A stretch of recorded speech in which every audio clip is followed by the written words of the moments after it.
Possibility curve is a graphical representation. पहला assumption है वो है the resources in an economy are fixed.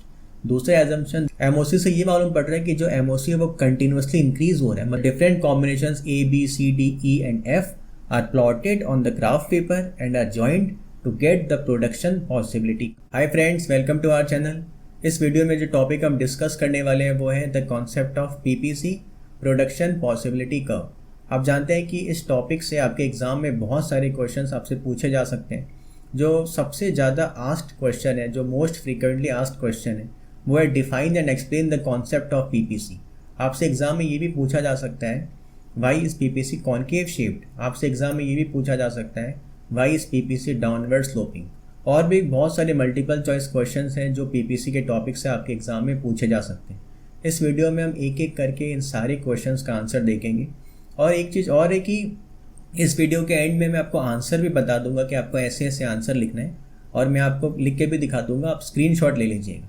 मतलब इस वीडियो के बाद आपको किसी बुक से इस टॉपिक को पढ़ने की ज़रूरत नहीं पड़ेगी. ठीक है, आइए स्टार्ट करते हैं द कॉन्सेप्ट ऑफ PPC. अब देखिए, PPC का जो हमारा आंसर होगा उसको हम 4 पार्ट्स में डिवाइड करेंगे. सबसे पहले हम लिखेंगे डेफिनेशन, उसके बाद हम लिखेंगे वो एजम्पशंस जिनके ऊपर PPC बेस्ड है, उसके बाद हम लिखेंगे टेबल, और उसके बाद बनाएंगे डायग्राम. ये चारों पार्ट से जो आपका आंसर है PPC का वो एकदम कंप्लीट हो जाएगा. डेफिनेशन पर सीधा जंप नहीं कर रहे हैं. डेफिनेशन के पहले थोड़ा सा कॉन्सेप्ट समझेंगे हम PPC का. इस तरीके से समझेंगे कि आपको PPC का जो डेफिनेशन है वो अपने आप बनाना आ जाएगा. लाइफ में कभी भी नहीं भूलने वाले आप PPC को. ठीक है, आइए स्टार्ट करते हैं. स्टार्ट करने के पहले आप एक एग्जाम्पल है वो समझिए पहले. अब एग्जाम्पल क्या है देखिए. आप मुझसे पूछेंगे सर आपके घर के पास में एक फैक्ट्री है, उस फैक्ट्री में 10 वर्कर्स हैं, 10 मशीन्स हैं, और उनको प्रोड्यूस करना है 2 गुड्स. एक है गुड एक्स और एक है गुड वाई. और फिर मुझे बताना है कि फिर गुड एक्स और गुड वाई का कितना कितना प्रोडक्शन पॉसिबल है 10 वर्कर्स और 10 मशीन से. सबसे पहले आप ये चीज़ नोटिस करिए, जब तक मुझे ये नहीं पता होगा कि उस फैक्ट्री में कितने वर्कर्स काम करते हैं, उनके पास मशीन्स कितना है, तब तक ये बताना मेरे लिए बहुत मुश्किल है, बल्कि इम्पॉसिबल है कि गुड एक्स और गुड वाई का कितना कितना प्रोडक्शन हो सकता है. क्योंकि अगर 10 वर्कर्स काम करते हैं तो फिर अलग आंसर आएगा, 20 वर्कर्स काम करते हैं तो अलग आंसर आएगा, 5 वर्कर्स काम करते हैं तो अलग आंसर आएगा. मतलब जो पॉसिबल कॉम्बिनेशंस ऑफ प्रोडक्शन है, जो जो प्रोडक्शन हम कर सकते हैं दोनों गुड्स का, ये बताने के लिए जो सबसे पहले इन्फॉर्मेशन हमारे पास होना ज़रूरी है वो है कि कितने रिसोर्सेज हमारे पास अवेलेबल है. यही सेम बात है इकोनॉमी के अंदर.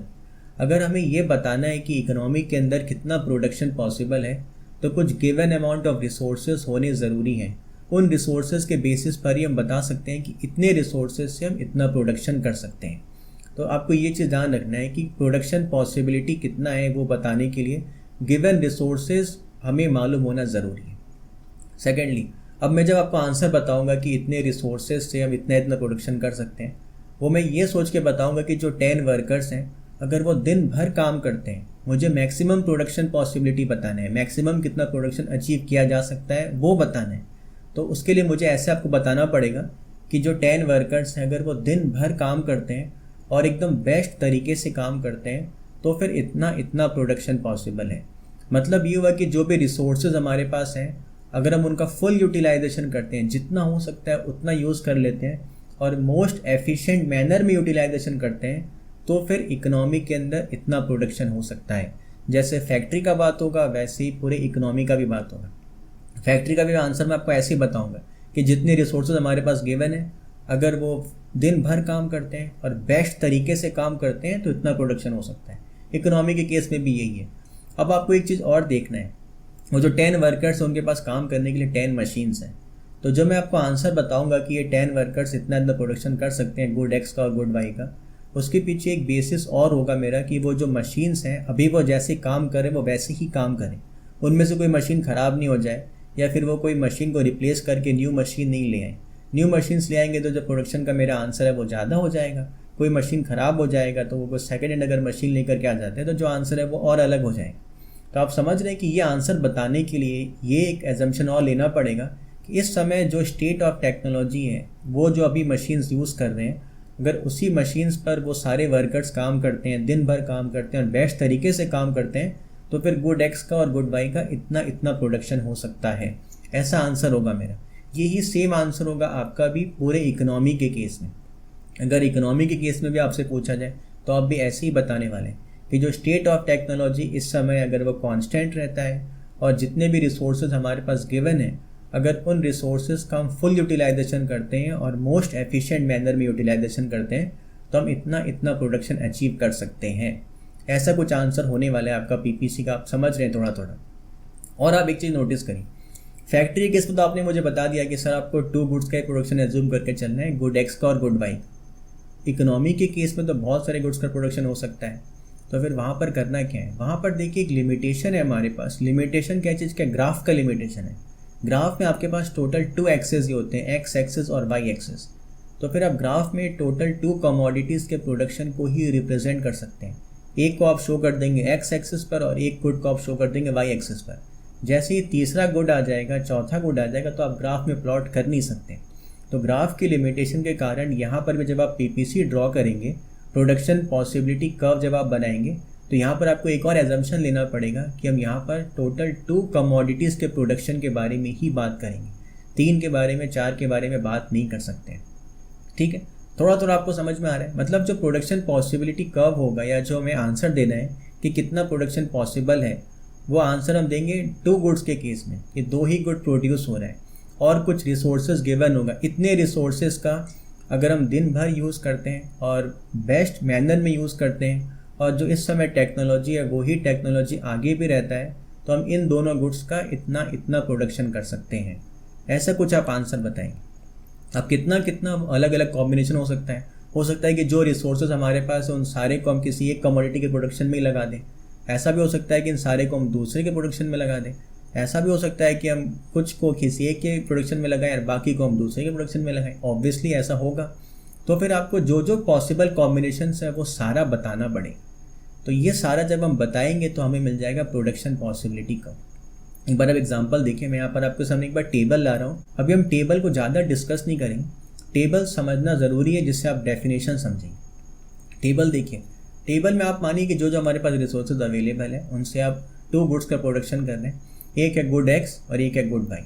सबसे पहला केस आप मानिए कि जो हमारे पास रिसोर्सेज अवेलेबल है, अगर हम सारे रिसोर्सेज को यूज़ कर लेते हैं for the production of good Y, तो मान लेते हैं कि 15 units of good Y can be produced if all the resources are used only for the production of good Y. तो जब सारे रिसोर्सेज हमने यूज़ कर लिया है गुड वाई के केस में, तो एक्स का तो प्रोडक्शन हो नहीं पाएगा। तो फिर कितना प्रोडक्शन हो पाएगा एक्स का? 0। ये एक कॉम्बिनेशन हो गया। ऐसा पॉसिबल है। हमें डिफरेंट पॉसिबिलिटीज़ देखना है। नाम देखिए, प्रोडक्शन पॉसिबिलिटी कर्व, तो हमें डिफरेंट पॉसिबिलिटीज़ देखना है। तो एक तो पॉसिबिलिटी ये हो गया कि सारे को हम यूज़ कर रहे हैं वाई के प्रोडक्शन में, तो कितना प्रोड्यूस हो पा रहा है एक्स? 0। एक पॉसिबिलिटी और ये हो गया कि हम एक्स के प्रोडक्शन को बढ़ाना चाहते हैं। अगर तो 0 था, तो अगर हम 1 यूनिट ऑफ एक्स को प्रोड्यूस करते हैं, तो जब हम एक्स के प्रोडक्शन को बढ़ाएंगे, रिसोर्सेज तो हमारे पास लिमिटेड है, तो जो अभी वाई में यूज़ हो रहा है उनमें से कुछ रिसोर्स हम यूज़ करेंगे एक्स के प्रोडक्शन में, तो वाई का जो प्रोडक्शन है वो कम हो जाएगा। मान लेते हैं वाई का अब कम होके हो जाएगा 14 यूनिट्स ऑफ वाई। तो अब आपको एक और कॉम्बिनेशन मिल गया, 1 unit of X and 14 units of Y can be produced. एक और कॉम्बिनेशन, हम 1 की जगह 2 यूनिट्स ऑफ एक्स को प्रोड्यूस करना चाहें अगर, तो आप एक्स के प्रोडक्शन को 1 से 2 करेंगे, तो फिर वाई का प्रोडक्शन और कम होगा। कितना कम होगा उस पर अभी हम बात नहीं करेंगे, बस आपको ये ध्यान देना है कि कम होगा। तो अभी जो प्रोड्यूस हो रहा था 14 यूनिट्स ऑफ वाई, अब मान लेते हैं हम 12 यूनिट्स ऑफ वाई का प्रोडक्शन होगा। अब एक और कॉम्बिनेशन आप देखें, जो जो कॉम्बिनेशन पॉसिबल है आपको सब देखना है।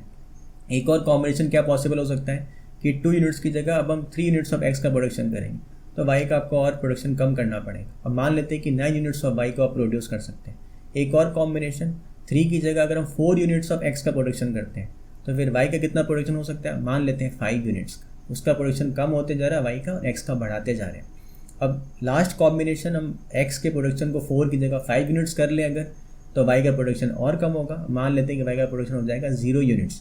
तो लास्ट वाले केस को आप ऐसे भी समझ सकते हैं कि अगर हम सारे रिसोर्सेज को यूज़ कर लेते हैं for the production of x, तो फिर वाई का प्रोडक्शन कितना होगा? 0।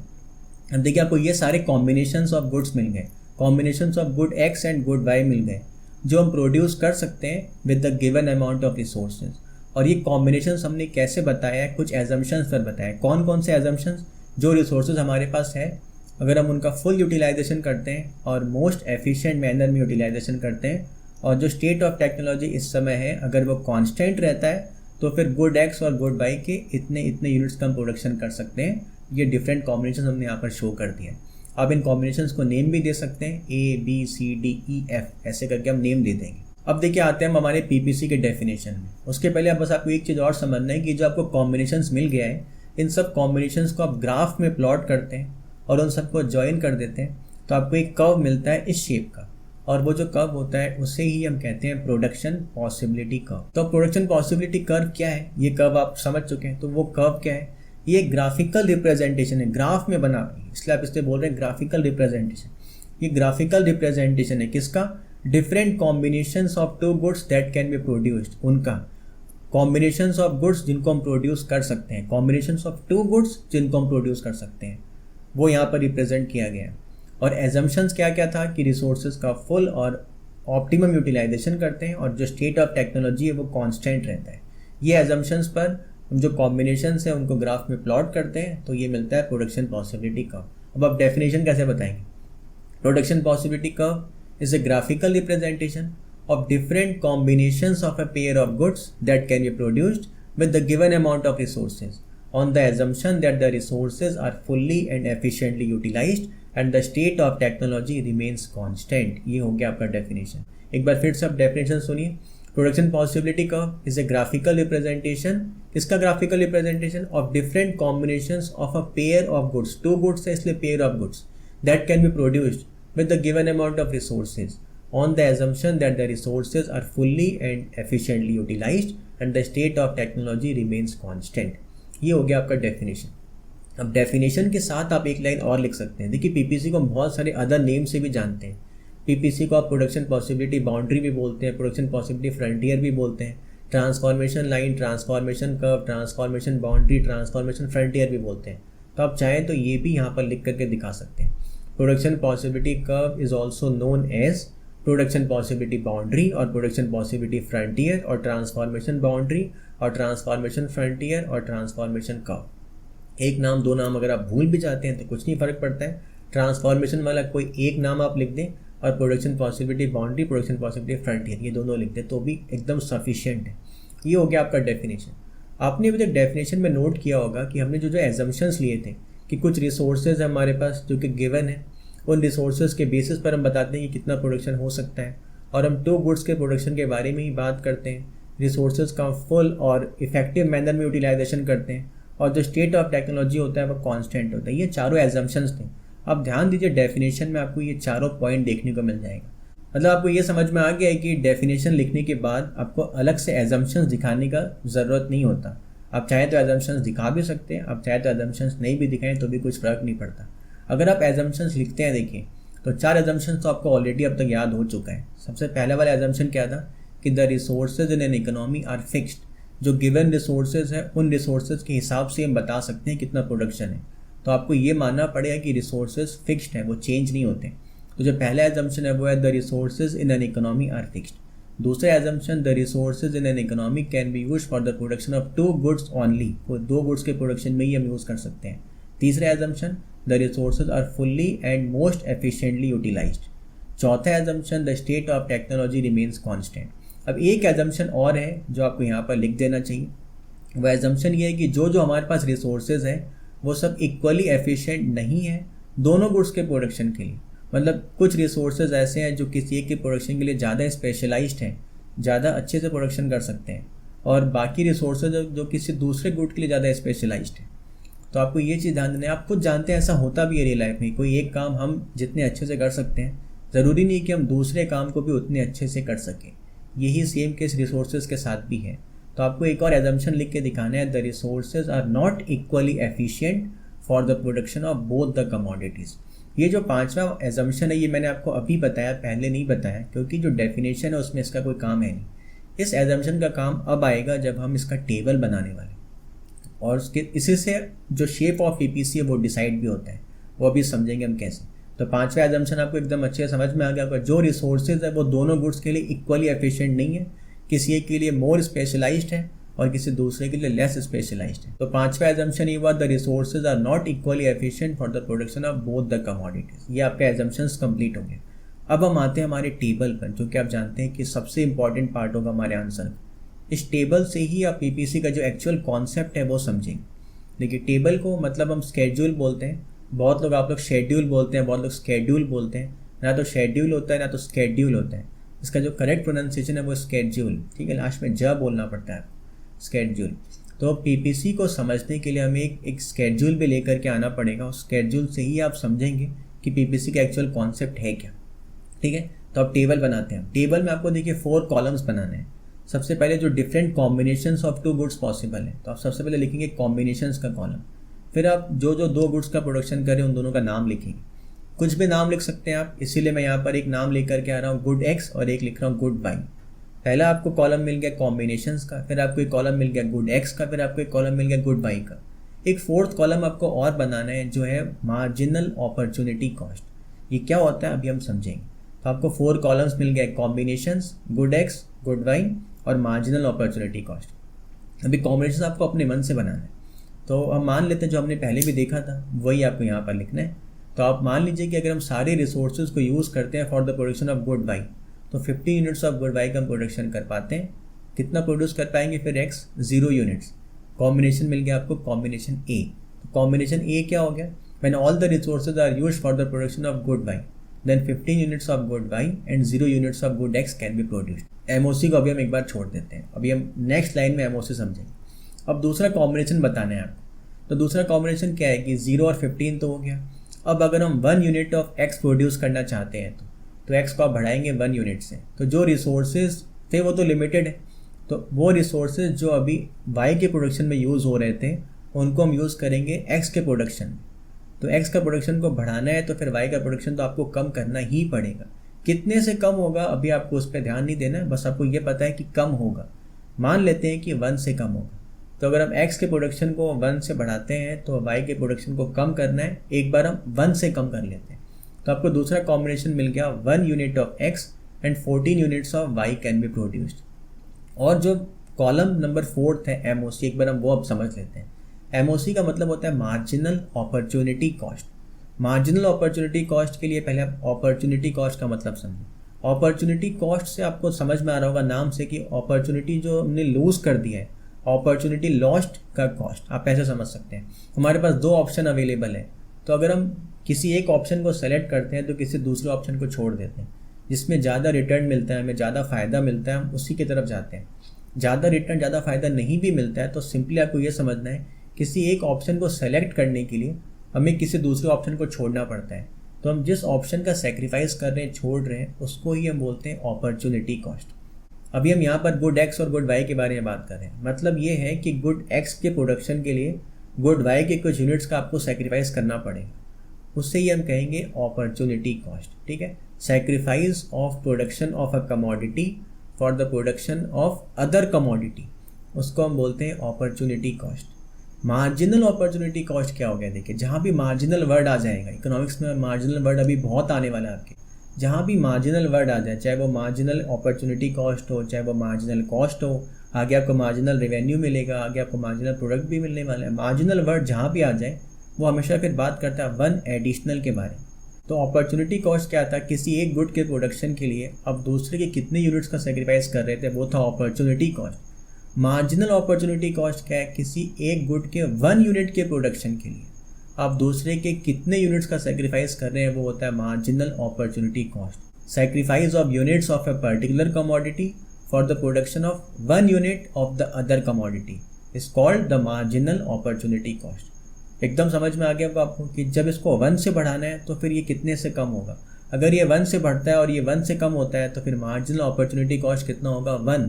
अगर ये 1 से बढ़ता है और अगर ये 2 से घटता है तो फिर मार्जिनल अपॉर्चुनिटी कॉस्ट कितना होगा, 2, क्योंकि इसको 1 से बढ़ाने के लिए यहाँ पर 2 यूनिट्स का सेक्रीफाइस करना पड़ा। अगर इसको 1 से बढ़ाने के लिए इसके 3 यूनिट्स का सेक्रीफाइस करना पड़ेगा तो मार्जिनल अपॉर्चुनिटी कॉस्ट कितना हो जाएगा, 3 यूनिट्स। आपको समझ में आ गया होगा। तो अब आते हैं हमारे टेबल में वापस। तो जब हमने एक्स के प्रोडक्शन को 1 यूनिट से बढ़ाया है तो फिर सेक्रीफाइस ऑफ वाई कितना हो गया था, 1। तो marginal opportunity cost sacrifice of units of Y for the production of 1 unit of X, वो कितना है, 1। यहाँ पर हमने 1 यूनिट का सेक्रीफाइस किया, तो आप एमओसी में लिख देंगे 1, ठीक है। ये एमओसी है वो बहुत इंपॉर्टेंट है, वो अभी आप समझने वाले कैसे। अब और कोई कॉम्बिनेशन पॉसिबल है उसके बारे में बात करते हैं। 0 और 1 तो हो गया। अगर हम 2 यूनिट्स ऑफ गुड एक्स का प्रोडक्शन करते हैं तो देखिए एक्स के प्रोडक्शन को आप बढ़ा रहे हैं, 1 से 2 कर रहे हैं, रिसोर्सेज तो लिमिटेड था। शुरू में जो रिसोर्स सबसे ज़्यादा फेवरेबल था एक्स के प्रोडक्शन के लिए, हमने उस रिसोर्स को वाई से निकाल के एक्स के प्रोडक्शन में यूज़ कर लिया। ठीक है, अब वो रिसोर्स तो यूज़ हो चुका है। अब अगर हम एक्स के प्रोडक्शन को और बढ़ाना चाहते हैं तो फिर हमें वैसा रिसोर्स खोजना पड़ेगा जो कि अब एक्स के लिए फेवरेबल हो। सबसे ज़्यादा फेवरेबल वाला तो यूज़ हो चुका है, उसके बाद कौन सा रिसोर्स है जो एक्स के लिए सबसे ज़्यादा फेवरेबल, वो देखेंगे। अब पहले से कम फेवरेबल होगा ये वाला रिसोर्स, क्योंकि जो सबसे ज़्यादा फेवरेबल था रिसोर्स वो यूज़ हो चुका है। तो अब थोड़ा सा कम फेवरेबल रिसोर्स है हमारे पास, उससे हमें प्रोडक्शन करना है 1 यूनिट ऑफ एक्स का। अब क्योंकि ये रिसोर्स पहले से थोड़ा सा कम फेवरेबल है तो जो क्वांटिटी लगेगा इस रिसोर्स को वो पहले से ज़्यादा लगेगा। पहले अगर हम इतने रिसोर्सेज से 1 यूनिट ऑफ एक्स का प्रोडक्शन कर सकते हैं तो अब पहले से ज़्यादा रिसोर्स लगेगा for production of 1 unit of x. तो अब ज़्यादा रिसोर्स लगेगा, और ये वाला जो अब रिसोर्स लगेगा वो पहले से थोड़ा सा ज़्यादा फेवरेबल भी होगा वाई के लिए। तो एक तो रिसोर्स भी ज़्यादा लग रहा है और ये रिसोर्स शायद ज़्यादा फेवरेबल भी होगा वाई के लिए। तो जो सेक्रीफाइस ऑफ वाई है वो पहले से तो ज़्यादा ही होगा। अगर हमने पहले सेक्रीफाइस किया था 1 यूनिट ऑफ वाई का, तो अब आपको सेक्रीफाइस 1 से ज़्यादा करना पड़ेगा, शायद 2 करना पड़े, 3 करना पड़े, 4 करना पड़े, जितना भी करना पड़े। एक बार हम हमारे पढ़ाई के पर्पज़ से, इस टेबल के पर्पज़ से मान लेते हैं कि 1 से ज़्यादा 2 का सेक्रीफाइस करना पड़ रहा है। तो पहले अगर हम सेक्रीफाइस कर रहे थे 1 का, तो अब हम सेक्रीफाइस कर रहे हैं 2 का। तो एमओसी कितना हो जाएगा 2, और अब प्रोडक्शन ऑफ वाई कितना हो जाएगा, पहले 14 था, अब हो जाएगा 12। तो ये आपको थर्ड कॉम्बिनेशन भी मिल गया जब हम 2 units of X and 12 units of Y का प्रोडक्शन करते हैं। अब और कोई कॉम्बिनेशन, जब हम 2 की जगह 3 यूनिट्स ऑफ एक्स का प्रोडक्शन करना चाहते हैं तो अब एक्स के प्रोडक्शन को 1 यूनिट से बढ़ाएंगे। जब इसको 1 से बढ़ाएंगे तो अब रिसोर्स कौन सा लगेगा, जो सबसे अच्छा रिसोर्स था वो तो यूज़ हो गया, उसके बाद जो बेस्ट रिसोर्स था वो भी यूज़ हो गया। अब आपको और देखना है अब कौन सा रिसोर्स बच रहा है जो कि एक्स के लिए फेवरेबल ज़्यादा है, वो देखना है आपको। पहले से तो कम फेवरेबल ही मिलने वाले। अब क्योंकि ये रिसोर्स पहले से कम फेवरेबल है तो अब ज़्यादा क्वांटिटी लगेगा production of 1 unit of x के लिए। ये रिसोर्स एक तो ज़्यादा भी लगेगा और ये रिसोर्स वाई के लिए पहले से ज़्यादा फेवरेबल भी है। तो अब जो सेक्रीफाइस होगा वाई का वो पहले से ज़्यादा होगा, रिसोर्स भी ज़्यादा और more favourable for Y also. तो जो सेक्रीफाइस ऑफ वाई होगा वो ज़्यादा होगा। तो अगर पहले सेक्रीफाइस हुआ था 2 यूनिट्स का, तो अब 2 से ज़्यादा का सेक्रीफाइस करना पड़ेगा।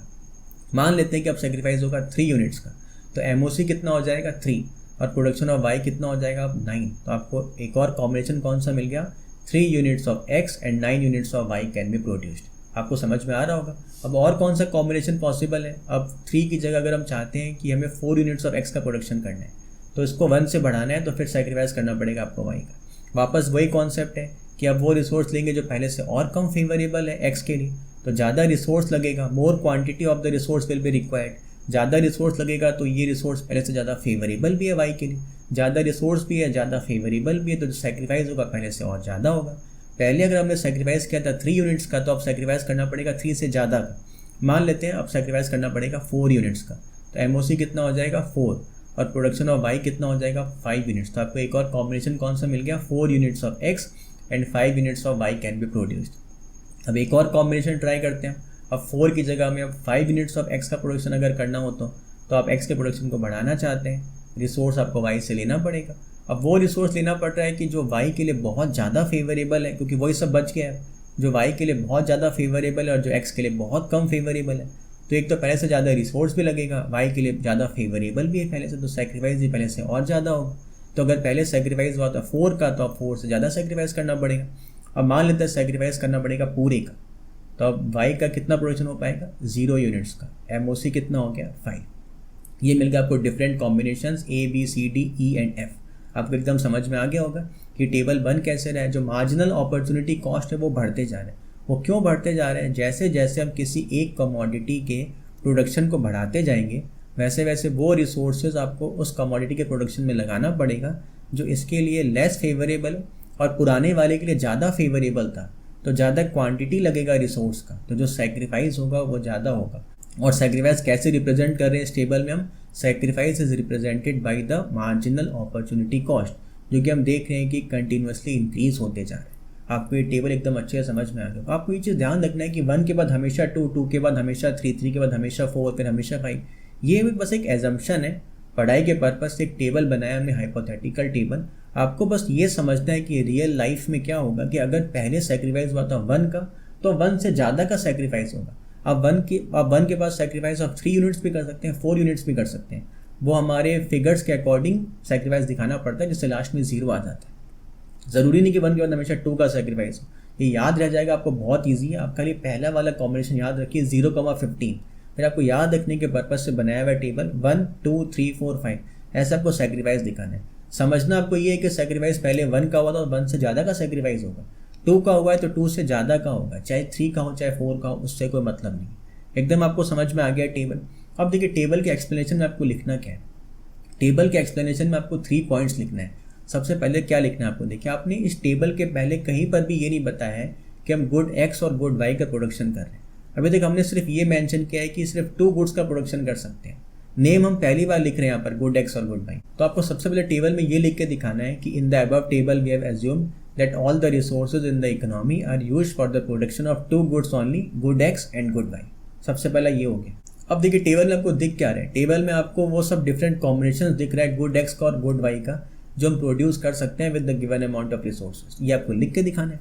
इन the above table the different combinations A B C D E and F are shown which represents the different combinations of 2 goods X and Y that can be produced with the given amount of resources. Thirdly आपको MOC के बारे में बताना है। अब देखिए आपको MOC का पर डिफाइन नहीं करना है, आंसर वैसे ही बहुत बड़ा हो जाता है, आपको एकदम छोटा आंसर चाहिए, टू द पॉइंट आंसर लिखना चाहिए।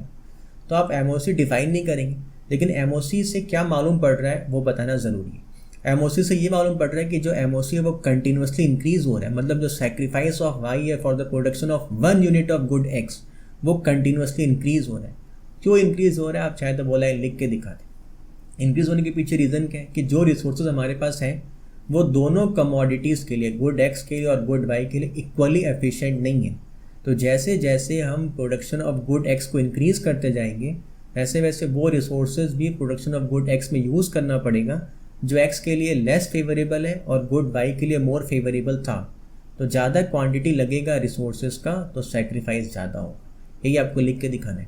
तो आप टेबल को आप एक्सप्लेन कैसे करेंगे, सबसे पहले आपने ये पॉइंट लिख के दिखा दिया है कि हम 2 गुड्स का ही प्रोडक्शन कर रहे हैं, फिर आपने ये बता दिया कि जो डिफरेंट कॉम्बिनेशन है वो क्या रिप्रेजेंट कर रहे हैं। अब आपको बताना है कि ये MOC बढ़ क्यों रहा है। In the above table we can see that as more and more units of good X are produced the resources that are less efficient for the production of good x and more efficient for the production of good Y will also have to be employed for the production of good X, and as a result more amount of resources will be required and thus the sacrifice for Y keeps on increasing continuously, which can be seen with the ever increasing marginal opportunity cost. यह हो गया आपका table का explanation. अब हम आते हैं PPC के डायग्राम में। PPC बनता कैसे, देखिए जो डिफरेंट कॉम्बिनेशन आपको मिल गया है A B C D E and F, इन सब कॉम्बिनेशन को आपको ग्राफ में प्लॉट करना है। प्लॉट करके जब आप इन सबको ज्वाइन कर देते हो तो आपको एक ऐसा कर्व मिलता है, हमेशा आपको इस शेप का एक कर्व मिलेगा और ये जो कर्व होता है इसे हम कहते हैं प्रोडक्शन पॉसिबिलिटी कर्व। तो आपको डायग्राम बनाना है और डायग्राम का एक्सप्लेनेशन कैसे करना है। सबसे पहले आपको ये बताना है कि आपने PPC तो बना लिया है, गुड एक्स और गुड वाई इनको आप प्लॉट कर रहे हैं, तो आपको ये मेंशन करना पड़ेगा कि आप गुड एक्स को एक्स एक्सिस पर प्लॉट कर रहे हैं और गुड वाई को वाई एक्सिस पर प्लॉट कर रहे हैं। आप गुड एक्स को वाई पर और गुड वाई को एक्स पर भी कर सकते हैं। अभी हम यहाँ पर गुड एक्स को एक्स एक्सिस पर प्लॉट करते हैं और गुड वाई को वाई एक्सिस पर प्लॉट करते हैं। तो पहले आपको ये बताना पड़ेगा आंसर में, उसके बाद आप बताएंगे जो डिफरेंट कॉम्बिनेशंस था उनको आपने ग्राफ में प्लॉट किया है, प्लॉट करके इन सबको ज्वाइन किया है तो आपको मिल गया है PPC प्रोडक्शन पॉसिबिलिटी कर्व। तो जो आपका डायग्राम है उसका पहला पॉइंट क्या होगा एक्सप्लेनेशन का, in the above diagram we can see that the production of good X is shown along x-axis and the production of good y is shown along y-axis. The different combinations A, B, C, D, E and F are plotted on the graph paper and are joined to get the production possibility curve. Third point जो है वो PPC के shape के बारे में। इसका shape क्या है, ऐसा है, मतलब ये कॉन्केव शेप है। इसका जो बेंड आप देखिए बाहर की तरफ है। 3 तरीके का आपको शेप मिल सकते हैं, एक तो बेंड बाहर की तरफ जिसको हम बोलते हैं कॉन्केव शेप, एकदम स्ट्रेट हो सकता है स्ट्रेट लाइन, और एक बेंड अंदर की तरफ होता है जिनको हम बोलते हैं कॉन्वेक्स शेप। अब ये बैंड बाहर की तरफ क्यों आ रहा है इसका आपको आंसर में लिख के दिखाना नहीं है, लेकिन आपको समझना ज़रूरी है। देखिए हमने जो सेक्रीफाइस किया था, पहले 1 का सेक्रीफाइस किया था, फिर 2 का, फिर 3 का, फिर 4 का, फिर 5 का। अगर ऐसा होता कि जो सेक्रीफाइस था वो हमेशा 1 1 1 का रहता, एक्स के 1 यूनिट को बढ़ाने के लिए आपने वाई के 1 यूनिट का सेक्रीफाइस किया था शुरू में, उसके बाद 1 से बढ़ाने के लिए आपने 2 का सेक्रीफाइस किया था। अगर आप बाद में भी वापस 1 यूनिट का ही सेक्रीफाइस करते, मतलब आपको अगर ऐसा कॉम्बिनेशन मिलता 0,15 के बाद 1,14, फिर आपको मिलता है 2,13, फिर आपको मिलता है 3,12, मतलब ये 1 से बढ़ रहा है तो ये 1 से कम होता। अगर आपको ऐसा कॉम्बिनेशन मिलता, अब इन सबको ग्राफ में प्लॉट करते तो आपको एक स्ट्रेट लाइन मिलता, ठीक है। तो ऐसा कॉम्बिनेशन आपको तभी मिलता जब जो रिसोर्सेज हैं हमारे पास वो दोनों कमोडिटीज़ के लिए इक्वली एफिशिएंट होते हैं, तब जो सेक्रीफाइस था वो हमेशा इक्वल रहता, 1-1-1-1 रहता, ठीक है। आपको समझ में आ रहा है। लेकिन आप जानते हैं हमने एजम्पशन भी लिया और रियल लाइफ में भी ऐसा होता है कि जो रिसोर्सेज है वो इक्वली एफिशिएंट नहीं होते। तो अभी अगर सेक्रीफाइस 1 का हो रहा है तो आगे सेक्रीफाइस 2 का होगा, 3 का होगा, 4 का होगा। जो सेक्रीफाइस है वो बढ़ता ही जाएगा। सेक्रीफाइस बढ़ता जा रहा है तो फिर जो शेप है वो ऐसा हो जाएगा, कॉन्केव शेप्ड हो जाएगा। अगर ये सेक्रीफाइस कम होता जाता, पहले आपको 5 का सेक्रीफाइस करना पड़ता, फिर 4 का, फिर 3 का, फिर 2 का, फिर 1 का, मतलब ये एमओसी अगर डिक्रीज होता तो जो शेप होता हमारी पीपीसी का वो कॉन्वेक्स शेप्ड हो जाता। अब आगे पढ़ेंगे इंडिफरेंस कब, उसके अंदर आपको दिखाई देगा कॉन्वेक्स शेप मिलेगा। तो आपको समझ में आ गया जो उसका शेप होगा, कॉन्केव हो चाहे स्ट्रेट हो चाहे कॉन्वेक्स हो, वो डिपेंड कर रहा है एमओसी के ऊपर। अगर हमेशा सेक्रीफाइस 1-1-1 का होता तो स्ट्रेट लाइन होता, सेक्रीफाइस अगर डिक्रीज होता 5 और 3-2-1 तो कॉन्वेक्स होता। लेकिन यहाँ पर क्योंकि सेक्रीफाइस बढ़ रहा है तो उसका शेप क्या है, कॉन्केव शेप। तो आपको थर्ड जो आपका पॉइंट होने वाला है डायग्राम के एक्सप्लेनेशन में, उसमें आप ये लिखेंगे कि production possibility curve is concave shaped because of the increasing marginal opportunity cost. Fourth point और फिफ्थ पॉइंट ऑप्शनल है, आप चाहे तो लिखे चाहे तो नहीं लिखे। फोर्थ पॉइंट में आपको क्या लिखना है, आप कोई भी एक ऐसा पॉइंट दिखा दे जो पीपीसी के बाहर लाई करता है। तो हम जानते हैं अगर हम सारे रिसोर्सेज का फुल यूटिलाइजेशन करते हैं और मोस्ट एफिशिएंट यूटिलाइजेशन करते हैं तो फिर हम ABCDE और F तक पहुंच सकते हैं, उसके बाहर नहीं जा सकते हैं। तो उसके बाहर का कोई भी पॉइंट है वो अनअटेनेबल पॉइंट है। तो आप ये लिख सकते हैं any point that lies outside the PPC से point G is unattainable with the given amount of resources, ठीक है। और फिर अगर कोई भी ऐसा पॉइंट है जो पीपीसी के अंदर लाई करता है तो उसका मतलब ये है कि फिर जो रिसोर्सेज हमारे पास है उनका हम अंडर यूटिलाइजेशन कर रहे हैं, उनका बेस्ट तरीके से यूटिलाइजेशन नहीं कर पा रहे। तो फिर आप क्या लिखेंगे, if the production takes place at any point inside the PPC से पॉइंट H, इसको आप नेम दे दें H, then it represents that the resources are under utilised. ये हो गया आपका पूरा आंसर कंप्लीट। एकदम समझ में आ गया होगा। एक बार देखिए मैं आपको वापस से पूरा एक बार रिवाइज करा देता हूँ। सबसे पहले आपको डेफिनेशन लिखना है। डेफिनेशन आप खुद सोचिए क्या होगा डेफिनेशन आपका। पीपीसी एक कर्व है, एक ग्राफिकल रिप्रेजेंटेशन है जो different combinations of two goods जिनका हम प्रोडक्शन कर सकते हैं वो शो करता है विद द गिवन रिसोर्सेज, और एजम्पशंस क्या क्या आपको वो बताना है। तो production possibility curve is a graphical representation of different combinations of a pair of goods that can be produced with the given resources on the assumption that the resources are fully and efficiently utilized and the state of technology remains constant। फिर आप नाम लिख के दिखा दें, चाहे तो आप उसको स्किप भी कर सकते हैं। PPC is also known as production possibility boundary और प्रोडक्शन पॉसिबिलिटी फ्रंटियर और transformation boundary, transformation frontier, transformation curve और ट्रांसफॉर्मेशन लाइन। आप एक दो नाम स्किप भी कर दें, कुछ नहीं फर्क पड़ता। फिर आपको एजम्पशंस लिखा है। पहला, the resources in an economy are fixed. दूसरा, the resources can be used for the production of two goods only. तीसरा, the resources are fully and most efficiently utilized. चौथा, the state of technology remains constant. और पांचवा जो definition में आपने include नहीं किया, यहाँ पर आपको लिख के दिखाना है, जिसके ऊपर डिपेंड करता है पीपीसी का शेप, वो क्या है, the resources are not equally efficient for the production of both the commodities. फिर आप बनाएंगे table. The concept of PPC can be explained with the help of following schedule। आप कॉम्बिनेशंस दिखाएंगे, फिर good X, good Y, MOC। पहले आपको बस ध्यान रखना है 0 और 15 का कॉम्बिनेशन, फिर बहुत ईजी हो जाएगा आपके लिए टेबल बनाना।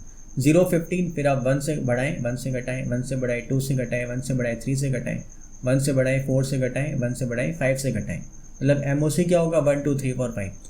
कॉम्बिनेशंस को आप नेम दे दें ABCD E and F। थोड़ा सा एक्सप्लेन कर दें क्या क्या लिखना है आपको, जो आपको ध्यान रहे वो लिख देना है, जो आप टेबल में बना रहे हैं वही आपको लिखना है। पहला आपको क्या लिखना है कि गुड X और गुड Y को प्रोड्यूस कर रहे हैं। फिर आपको लिखना है कि जो कॉम्बिनेशंस पॉसिबल है वो हमने यहाँ पर शो किया है। फिर आपको लिखना है कि जो सेक्रीफाइस हो रहा है गुड Y का for the production of 1 unit of X वो बढ़ते जा रहा है। चाहे तो आप इसका रीज़न भी लिख के दिखा दें कि as more and more units of good X are produced, तो वो क्यों बढ़ रहा है, the resources that are more efficient for the previous commodity and less efficient for this commodity will also have to be employed. आप ये लिख भी सकते हैं, नहीं भी लिखेंगे तो भी चलेगा, लेकिन एक बार हम समझ लेते हैं। पहला क्या लाइन होगा आपका, in the above table we can see that all the resources are used for the production of two goods only, good X, good Y। The different combinations ABCDE and F are shown which represents the different combinations of good X and good Y that can be produced with the given amount of resources. फिर आप बताएंगे बढ़ता क्यों है, In the above table, we can see that as more and more units of good X are produced, the resources that are less favorable for good X and more favorable for good Y will also have to be employed, and as a result, more and more resources will be required, and thus the sacrifice for good Y will keep on increasing continuously. This can be seen with the ever increasing marginal opportunity cost, which increases from 1 to 5. ये हो गया आपके table का explanation. अब आते हैं हम diagram में। डायग्राम में आपको ये बताना देखिए ज़रूरी है कि आप गुड एक्स के प्रोडक्शन को एक्स एक्सेस पर शो कर रहे हैं, गुड वाई के प्रोडक्शन को वाई एक्सेस पर शो कर रहे हैं। ये बहुत ज़रूरी है बताना, ये बता दीजिएगा। फिर ये तो मोस्ट इंपॉर्टेंट लाइन है ही, the different combination A B C D E and F are plotted on the graph paper and are joint to get the production possibility curve. फिर आप शेप के बारे में बता दीजिएगा, the PPC is concave shape because of increasing marginal opportunity cost. फिर आप चाहे तो एक पॉइंट दिखा दे जो पीपीसी के बाहर लाई करता है। Any point that lies outside the PPC is unattainable with the given amount of resources. If the economy operates at any point inside the PPC, कोई भी एक नेम दे दीजिए, जैसे point H, then it represents that the resources are under utilised in the economy. ये हो गया आपका आंसर, एकदम कंप्लीट, एकदम समझ में आ गया होगा आपको। अब इसके बाद एक क्वेश्चन और ऐसा बनता है, why is PPC concave shaped. Logic आपको समझ में आ गया है, पीपीसी का शेप ऐसा है वो क्यों है, क्योंकि पहले सेक्रीफाइस हुआ था 1 का, फिर 2 का, फिर 3 का, फिर 4 का, फिर 5 का। सेक्रीफाइस बढ़ रहा है इसलिए इसका शेप ऐसा हो गया। अगर सेक्रीफाइस कांस्टेंट रहता 1 1 1 1 तो इसका शेप होता सीधा एकदम स्ट्रेट है, और अगर सेक्रीफाइस डिक्रीज होता 5 4 3 2 1 तो फिर इसका शेप होता कॉन्वेक्स शेप। तो आपको आंसर में बताना सबसे पहले कि पीपीसी का शेप कॉन्केव शेप क्यों है, क्योंकि एमओसी बढ़ता है। फिर आपको एमओसी के बारे में भी बताना पड़ेगा इस आंसर में। एमओसी होता क्या है, एमओसी होता है sacrifice of 1 commodity for the production of 1 unit of the other commodity. फिर आपको बताना है कि एमओसी बढ़ता क्यों है, क्योंकि सारे रिसोर्सेज दोनों गुड्स के लिए इक्वली एफिशिएंट नहीं है। जैसे हम किसी एक कमोडिटी के प्रोडक्शन को बढ़ाते जाते हैं, ऐसे वो रिसोर्सेज भी यूज़ करना पड़ता है जो कि इस कमोडिटी के लिए लेस फेवरेबल है और पुराने कमोडिटी के लिए मोर फेवरेबल था। तो ज़्यादा रिसोर्स चाहिए तो जो सेक्रीफाइस होगा पुराने वाले का वो ज़्यादा होगा। ये आपको लिख के बताना है। कैसे लिखेंगे आप, पहला रीज़न बताएंगे एमओसी बढ़ता है। PPC is concave shaped because of increasing marginal opportunity cost. अब डिफाइन करेंगे एमओसी को। Marginal opportunity cost shows the sacrifice of units of a particular commodity for the production of 1 unit of the other commodity। फिर आप बताएंगे ऐसा होता क्यों है। The resources in an economy are not equally efficient for the production of both the commodities. Thus, when more and more units of a particular commodity is produced, the resources that are less favorable for the commodity and more favorable for the previous commodity will also have to be employed. And as a result, more resources will be required, and thus the sacrifice for the previous commodity keeps on increasing continuously। और ये हो गया आपका answer complete. ठीक है, आपको एकदम अच्छे से समझ में आ गया होगा। एक और क्वेश्चन इसके अंदर बनता है, वो है why is PPC downward sloping. Downward sloping का मतलब हो गया, देखिए नीचे की तरफ आ रहा है। तो कुछ कर्व्स ऐसे भी होते हैं जो एकदम स्ट्रेट होते हैं, कुछ कर्व्स ऐसे होते हैं जो ऊपर की तरफ जाते हैं। नीचे और ऊपर वाला दोनों केस अभी हम यहाँ पर समझते हैं। देखिए ऊपर कब जाएगा, पहले एक बार वो केस समझिए। पहले आप प्लॉट करते हैं 1,1, फिर आप प्लॉट करते हैं 2,2 को, फिर आप प्लॉट करते हैं 3,3 को। मतलब ये है कि 1 से जब दोनों बढ़ा, ये भी 2 तो वो भी 2 हो गया, दोनों साथ में बढ़ रहे। देखिए ये 3 वो भी 3, दोनों साथ में बढ़ रहे हैं। मतलब दोनों के अंदर अगर पॉजिटिव रिलेशनशिप होता है, जिस चीज़ को आप प्लॉट कर रहे हैं एक्स एक्सेस पर और आप जिसको प्लॉट कर रहे हैं वाई एक्सेस पर, अगर दोनों में पॉजिटिव रिलेशनशिप होता है, दोनों साथ में बढ़ता है या दोनों साथ में गिरता है, तो फिर जो स्लोप होगा वो हमेशा ऊपर की तरफ होगा। स्लोप का एक फॉर्मूला होता है change in Y by change in X. दोनों बढ़ रहा है तो चेंज इन वाई का आंसर भी पॉजिटिव होगा, चेंज इन एक्स का आंसर भी पॉजिटिव होगा, तो आंसर पॉजिटिव में आएगा। दोनों अगर साथ में घट रहे हैं तो चेंज इन वाई का आंसर नेगेटिव होगा, चेंज इन एक्स का आंसर भी नेगेटिव होगा, तो भी आंसर पॉजिटिव होगा। मतलब अगर दोनों के अंदर पॉजिटिव रिलेशनशिप है, दोनों साथ में बढ़ता है, तो जो स्लोप है वो हमेशा ऊपर की तरफ जाएगा। ठीक इसका उल्टा केस है हमारे वाले में, पीपीसी में। अगर आपको प्रोडक्शन ऑफ एक्स को बढ़ाना है तो वाई के प्रोडक्शन को आपको कम करना ही पड़ता है, क्योंकि रिसोर्सेज लिमिटेड है। तो अगर एक बढ़ेगा तो दूसरा गिरेगा, एक गिरेगा तो दूसरा बढ़ेगा। तो फिर ऐसे केस में जो आंसर होता है, जो स्लोप होता है हमेशा, वो हमेशा नीचे की तरफ होता है। तो आपको आंसर में कैसे लिखना है, पहले आप ये बताएंगे पीपीसी डाउनवर्ड स्लोपिंग क्यों होता है, क्योंकि जो रिसोर्सेज है हमारे पास वो लिमिटेड है, वो स्केर्स इन नेचर है। तो अगर किसी भी एक के प्रोडक्शन को आपको बढ़ाना है तो दूसरे को कम करना ही पड़ेगा। आपको ये लेकिन नहीं बताना है कि देखिए एक बढ़ रहा है दूसरा घट रहा है तो स्लोप का आंसर नेगेटिव होगा। स्लोप का आपको फॉर्मूला यहाँ पर मेंशन ही नहीं करना है, वो बस आपके समझने के लिए। आपको बस एक डायग्राम लिख के दिखा देना है, जिससे आप मालूम पड़ जाए कि देखो ये डायग्राम है, देखो नीचे की तरफ आ रहा है। तो आपका आंसर कैसे होगा फिर, Production possibility curve is downward sloping because the resources are limited or scarce in nature. Thus, when the production of a particular commodity is increased, some units of the other commodities must be sacrificed. तो ये तीनों question आपको एकदम अच्छे से समझ में आ गया होगा। एक क्वेश्चन और बनता है पीपीसी के अंदर, वो ये है कि does production take place only on PPC? क्या प्रोडक्शन हमेशा पीपीसी के ऊपर ही होता है? पीपीसी के बाहर तो आपको पता चल चुका ऑलरेडी कि वो अनअटेनेबल पॉइंट है, बाहर हो नहीं सकता। ऊपर तभी प्रोडक्शन हो पाएगा, वो 15,0, 1,14, 2,12 वो सब तभी हो पाएगा जब हम सारे रिसोर्सेज का फुल और मोस्ट एफिशिएंट मैनर में यूटिलाइजेशन करेंगे, जो कि आप जानते हैं कि पॉसिबल नहीं होता है। मतलब जो प्रोडक्शन होता है वो जनरली हमेशा कहाँ पर होने वाला है? पीपीसी के अंदर होने वाला है। आपको यही यहाँ पर बता देना है। तो क्वेश्चन है आपका, does production take place only on PPC? Answer क्या होगा आपका? No, the production does not take place only on PPC. The production will take place on PPC only if all the resources are fully and most efficiently utilized, but this is not possible in practical cases. Generally, the economy operates at any point inside the PPC because the resources tend to remain underutilized. ये हो गया आपका answer, आपको एकदम समझ में आ गया होगा। एक क्वेश्चन और बनता है इसके अंदर कि क्या हम कभी भी पीपीसी के बाहर प्रोडक्शन कर सकते हैं? तो आपको उसका आंसर क्या बताना है कि जो गिवन रिसोर्सेज है हमारे पास, अगर जो स्टेट ऑफ टेक्नोलॉजी है और जो गिवन रिसोर्सेज अगर वो जैसा भी है वैसा ही रहता है, तो फिर कोई भी पॉइंट जो पीपीसी के बाहर है वो अनअटेनेबल है। अगर रिसोर्सेज का ग्रोथ हो जाता है और टेक्नोलॉजी का एडवांसमेंट हो जाता है, तभी हम पीपीसी को यहाँ से वहाँ पहुँचा सकते हैं, मतलब हम पीपीसी को शिफ्ट करते हैं। ये एक और टॉपिक है, shift of PPC, rotation of PPC, जो इस वीडियो में आपके लिए मैं लेकर के नहीं आया हूँ। वीडियो ऐसे ही बहुत लेंथी हो गए, इसके लिए मैं अलग वीडियो लेकर के आऊँगा। तो shift of PPC, rotation of PPC, इसके लिए मैं अलग वीडियो लाऊंगा। बस आपको ये समझना है कि पीपीसी के बाहर तभी प्रोडक्शन हो सकता है जब पीपीसी शिफ्ट हो जाए, यहाँ से यहाँ हो जाए। मतलब अभी अगर हम प्रोडक्शन कर पा रहे हैं 1 और 14 यूनिट्स का, एक्स का और वाई का, हम अगर प्रोड्यूस कर पाएँ 2 का और 15 का, तो आप जानते हैं ऐसा पॉसिबल है नहीं। ऐसा तभी पॉसिबल होगा जब रिसोर्सेज का या तो ग्रोथ हो जाए, मतलब जो क्वांटिटी ऑफ रिसोर्सेज है तो वो बढ़ जाए, या फिर जो टेक्नोलॉजी है उसका एडवांसमेंट हो जाए। तो आपको ये केस भी एकदम समझ में आ गया होगा। मैं ऐसा एक्सपेक्ट कर रहा हूँ कि पीपीसी का कॉन्सेप्ट आपको एकदम क्लियर हो गया होगा। बहुत डिटेल्ड एक्सप्लेनेशन दिया है मैंने आपके सामने। और अगर आप चैनल पर पहली बार आए हैं तो आप सब्सक्राइब ज़रूर कर लें। जितने भी इंपॉर्टेंट क्वेश्चन हैं क्लास 11 इकोनॉमिक्स के, उन सब का वीडियो मैं बनाने वाला हूँ। Thank you.